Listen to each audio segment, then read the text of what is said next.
मानसिक पीड़ा। प्रत्येक मानव कोई न कोई मानसिक बोझ, सामाजिक बोझ या पारिवारिक बोझ से ग्रसित होने लगता है। बाद में यही बोझ मानसिक पीड़ा में तब्दील हो जाता है। आखिर कैसे इस बोझ से तादात्म्य स्थापित किया जाए? क्यों ये बोझ जीवन में स्वाभाविक तौर पर स्वतः सम के समक्ष समयगत रूप का विस्तरण जीवन में अवतरित होता ही है। ये बोझ मानसिक रोग का रूप न ले, कैसे स्वयं को संतुलन में बरते।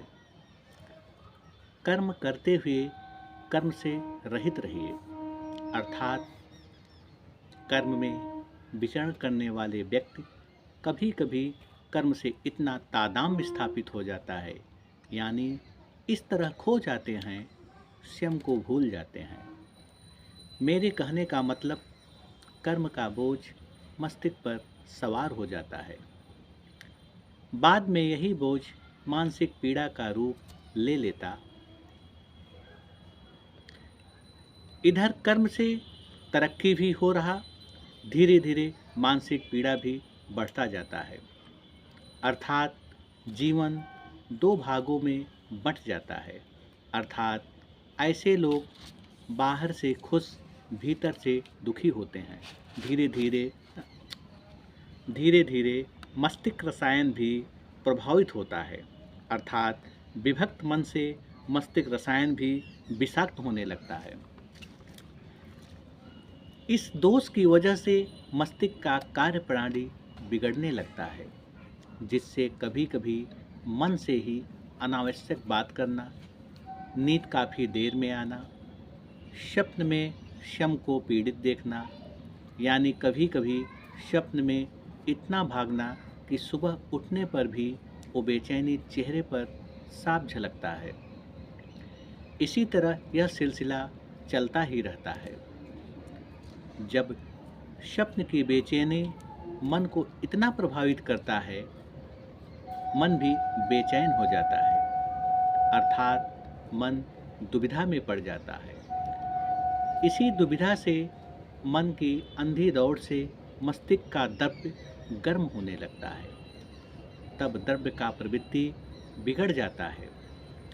इसी द्रव्य दोष की वजह से इंद्रियां प्रभावित होने लगता है, जैसे आँखों की रोशनी का कम हो जाना, राह पर चलते वक्त ऐसा लगना जैसे उसे कोई पुकार रहा है, बात करते करते क्रोधित हो जाना, संभोग में अरुचि उत्पन्न हो जाना इत्यादि समस्याओं से वो जकड़ जाता है, जिससे इंद्रियां भी निर्बल हो जाती है, जिससे शरीर का रसायन असंतुलित हो जाता है। धीरे धीरे विषाक्त रसायन से कोशिका भी प्रभावित होने लगता है। कोशिका की त्रिस्तरीय प्रणाली बिगड़ जाता है। तब शरीर वात व पित्त दोष उत्पन्न हो जाता है, जिससे यकृत कमजोर हो जाता है, जिसकी वजह से मानसिक चक्कर, मानसिक पीड़ा, शरीर गर्म हो जाना, बार बार उल्टी होना, छोटी छोटी बातों में संयम खो देना इत्यादि समस्या से शरीर जकड़ जाता है। विद्वान लोग भी अधिक विद्वता की पकड़ से उन्हें अहम हो जाता है, मैं अत्यंत जानने वाला हूँ।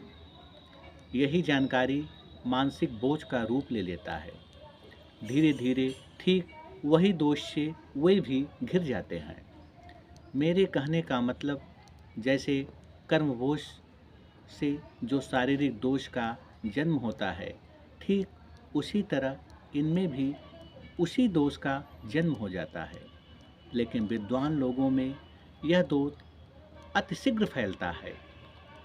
वे जल्द ही विवश हो जाते हैं, क्योंकि अहम से संयम टूट जाता है। ठीक इसी तरह भक्ति में प्रवृत्त भक्तगण भी मानसिक कल्पना का शिकार हो जाते हैं। उनके समक्ष वही पगध्वन, घंटों की गूंज, दीप का उठता लौ उनके समक्ष सदैव जलता ही रहता है। स्वप्न में भी वही घंटा बजता है। जनता की भीड़ में दबे हुए होते हैं। धीरे धीरे ऐसे लोग अधिक भूख से पीड़ित हो जाते हैं। इनका शरीर थुलथुला व कोमल हो जाता है।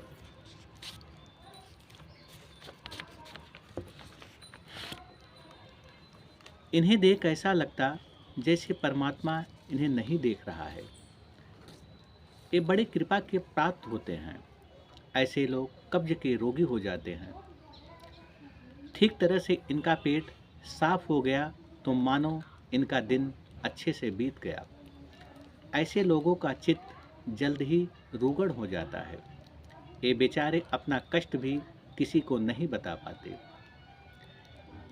इन्हें शर्म लगता है, यदि किसी अन्य को अपना कष्ट बताया तो मेरे भक्ति पर लोग संदेह करेंगे। आखिरकार पूरा जीवन शंका में ही जीते हैं।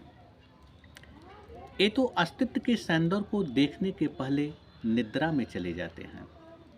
इनके मानसिकता के बारे में क्या कहा जाए, आंख बंद करके झूम रहे हैं। अगर इन्हें हाथ उठाकर आशीर्वाद देना होता है तो बड़े कष्ट से आशीर्वाद देते हैं। ये कृपा के पात्र हैं। इन पर परमपिता की कृपा की जरूरत है। ऐसे लोगों का चित्त अत्यंत रूगड़ हो जाता है।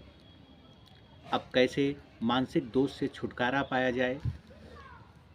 चेतना शरीर के सप्त बिंदु को क्रियाशील करता है।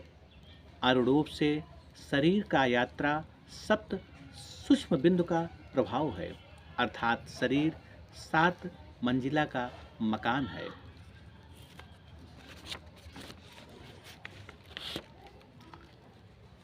मानसिक दोष में कोई न कोई बिंदु प्रभावित होने लगता है। 7 सूक्ष्म बिंदुओं पर चेतना का उतार चढ़ाव से शरीर का संतुलन, रासायनिक संतुलन बिगड़ जाता है। चेतना के द्वारा इन सप्त बिंदुओं को सक्रिय करना है। यह तभी संभव है शम के सांसों को साधिए।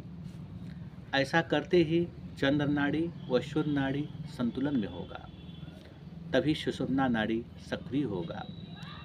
प्राण शुद्धता से पुनः शरीर शुद्ध होगा व मानसिक का शुद्धिकरण होते ही मानसिक शक्ति सक्रिय होगा। तब आप मानसिक पीड़ा से मुक्त होंगे। ऐसा न कर पाए तो नित्य कर्म से भी निजात मिलेगा। इसके लिए सुबह बगीचे में टहले, सुबह की पहली किरण के समक्ष खड़े होकर आज्ञा चक्र पर ध्यान लगाए। ऐसा करने से मस्तिष्क नाड़ी सबल होगा। ऐसा करने से मानसिक पीड़ा से मुक्त होंगे। अगर ऐसा भी न कर सके तो औषधि भोजन का सेवन करें, जैसे सुबह फल का सेवन, गाय का घी, मिश्री व 2 इलायची के साथ सुबह खाली पेट सेवन करें। देसी गुड़ ठंडे पानी के साथ ले। मस्तक पर हल्दी और चंदन का लेप लगाए। सुबह खाली पेट अनुलोम विलोम करें। सुबह गर्म पेय का सेवन न करें। इसके साथ साथ अंगूठे से आज्ञा चक्र पर प्रेस करें। इन नियमों से अवश्य लाभ होगा। मैं सुनील तिवारी। ये वीडियो अच्छे लगे तो कृपया इसे लाइक और सब्सक्राइब करें। ओम शांति।